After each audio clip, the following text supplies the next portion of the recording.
Hello दोस्तों, आज हम देखेंगे भारतीय रिजर्व बैंक का विकास कैसे हुआ और साथ में मौद्रिक नीति को भी देखेंगे। तो आरबीआई की स्थापना 1935 में हुई थी, लेकिन उससे पहले 1926 में हिल्टन यंग आयोग द्वारा एक केंद्रीय बैंक की सिफारिश की गई थी। फिर 1931 में एक बैंकिंग जांच समिति की सिफारिश की गई थी।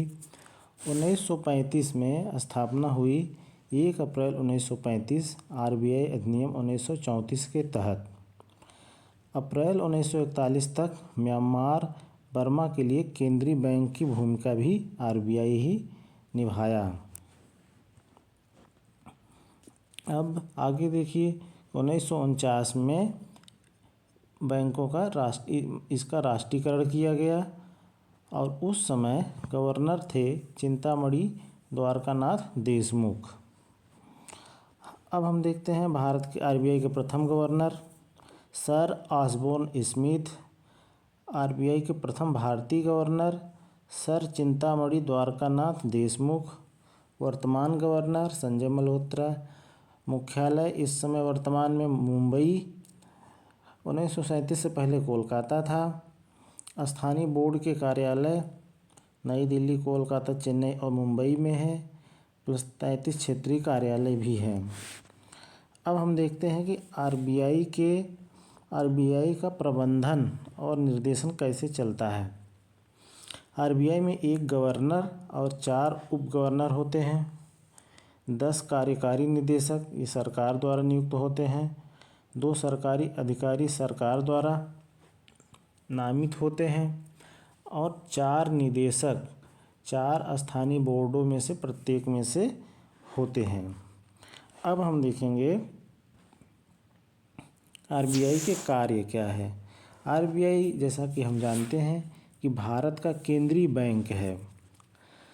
अब न्यूनतम आरक्षित प्रणाली के तहत रुपये 200 करोड़ कुल और रुपये 115 करोड़ मूल्य के सोना और रुपये 85 करोड़ रुपए के विदेशी प्रतिभूति ये आरबीआई अपने पास रखती है। फिर दूसरा काम क्या करती है, आरबीआई नोटों का निर्गमन करती है, यानी नोट जारी करती है।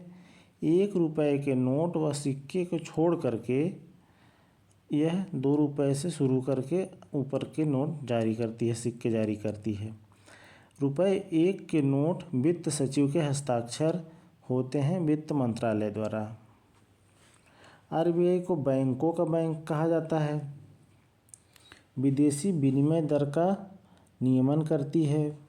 आंकड़ों का संकलन और प्रकाशन भी आरबीआई करती है।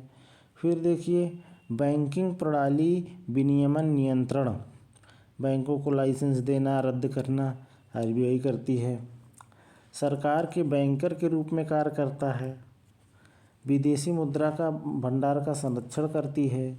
आईएमएफ और वर्ल्ड बैंक आदि संस्थाओं में सरकार का नेतृत्व करता है।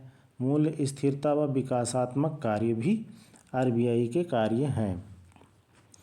अब हम देखते हैं कि मौद्रिक नीति का निर्माण और संचालन आरबीआई द्वारा कैसे किया जाता है।